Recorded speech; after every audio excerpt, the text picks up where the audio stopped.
People, Deluded, I'm back again. Thank you very much for tuning back in. Let me bring everything closer and let me tap where my notes are. Now, if you are subscribed to me, like actually subscribed to me, as I hope you all are, and I'm going to assume you all are, well, in fact, I don't know if you can see it if you're not subscribed, but you see the comment section, people, not my video comments, the little, I don't even know what it is, but you can ask questions. I asked you lot, should I speak about Rabiot again? Enough of you were saying, yeah, why not? So I thought, let me try. Now, I'm not going to say anything new, people, but obviously with Ramsey leaving, and to be fair, with the my kind of thoughts in regards to Arsenal's midfield situation has probably been accelerated a tiny bit more with the injuries and possibly the poor form that I've been seeing with any pivot in regards to the last 3 games for Arsenal specifically that we've lost and conceded 9 goals in total. When people say Rabiot, or it went well before that, clearly he was been linked with coming to Arsenal regardless of Ramsey's situation. And with Ramsey going, you're looking at someone that can come in and replace him, whether directly or just in terms of a midfield body, regardless of what sort of midfielder centrally they might be. Now, when someone says Rabiot to me, admittedly, my bias towards that is deep lying playmaker, someone that can receive it off the centre half, someone that also wants to play progressive football further up the field. But it also strikes me as box to box. He's admittedly said it, apparently he wants to be box to box, and he, on top of the contract situations, that was a possible disagreement with PSG management. So he can do the deep line thing. He is box to box. They're completely different midfielders in my opinion. They couldn't be too different. Yes, saying they're both box to box. If he was to, by that logic, that's where Rabiot would best thrive, and clearly Ramsey thrives best when, if not necessarily a box to box midfielder, some sort of tactic by the manager or whoever to get forward, whether that's to support the strikers or to make runs in behind. Now, they might be both, let's just say, assume they're both box-to-box midfielders by their own words. Now, clearly, Ramsey's a different sort. Ramsey wants to make that run in behind. Rabiot would more want to come to the ball for me. Another thing that would stick out in regards to him is that while I think he's got a lot of strengths to add to this club and we can use him in midfield, and he's only 24, so age on his side, he'd be an expensive sign in the sense that he's a free agent. He'd probably want A1 wages, and wouldn't you as well, people? First and foremost, if you're, think about it, allegedly he's having contract issues with PSG already, whether that's playing time, whether that's money or whatever. We hear rumours in regards to whoever his agent is can be difficult to work with, and that's a big reason as to why Barcelona have backed off. If we look at reports, Liverpool are still interested, but Madrid and a couple other top elite clubs have backed off. I'm not sure how much I believe that, because if he's available on a free, it's a serious decision to make, people. But could a big part of that be contracts? Now, if you're his agent, regardless of what we apparently have heard, but if you're his agent, people, and you want your client to have the best wages, now let's cut the crap. Now, Arsenal can sell the dream of the French connection. Nuno Emery's worked with him before, trying to get back to the top, the London lifestyle.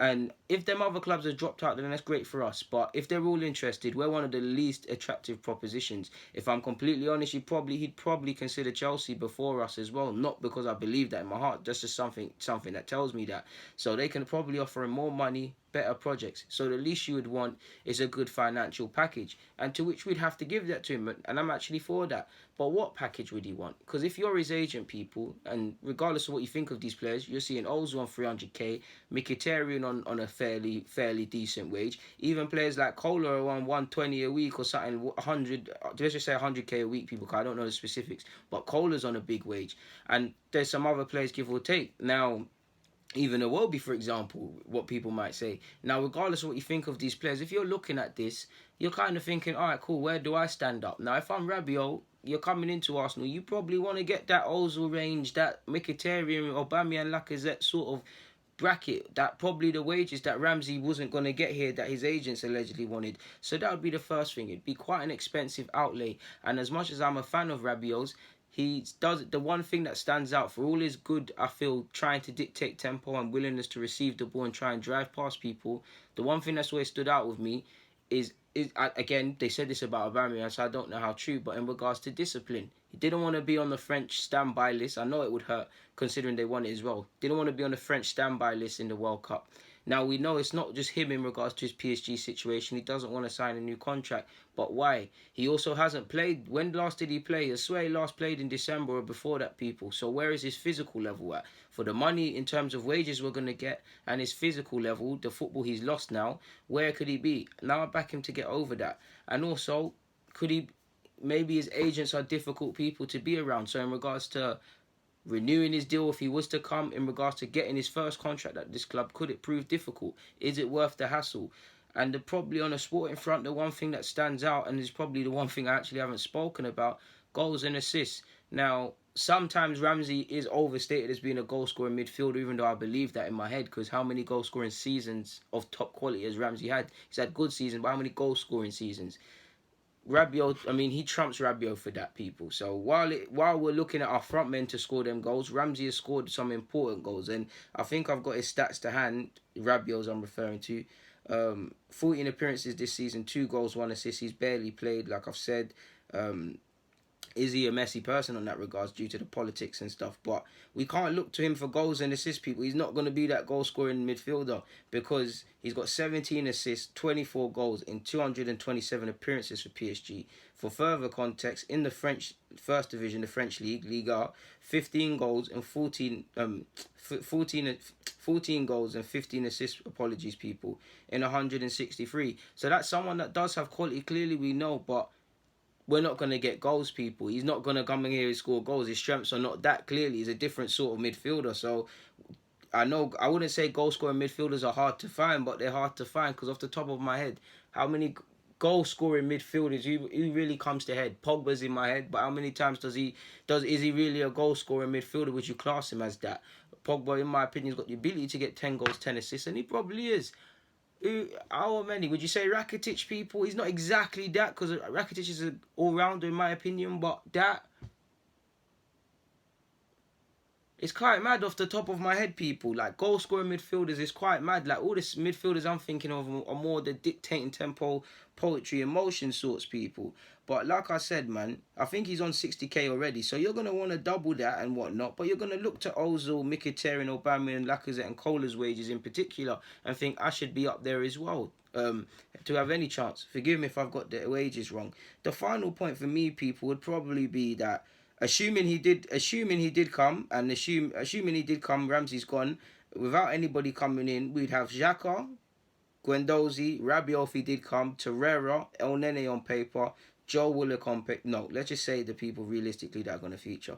We'd be quite light in midfield, people, because we'd be left with Xhaka, Guendouzi, Rabiot, and Torreira, in my opinion, and El Nene. That's just 4 or 5 midfielders, people. I think we'd need another one to come in, whether that's someone that can score goals, someone that, for me, we need a combative midfielder similar to Torreira because he can't do it alone, whether it's suspension, poor form, or just not being able to do it alone. We need another one. But our midfield options would be quite light. So just including some of the young players, I've put stars near them. You can't see it, but stars near them because we don't know the futures.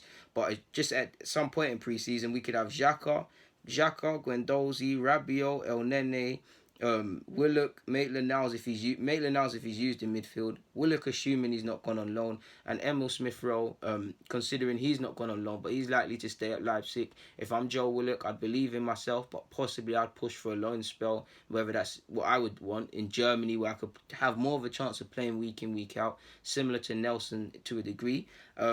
So that would leave us with around 4 or 5 midfielders. I think we need to bring one in. I think Rabiot would be a good signing for us.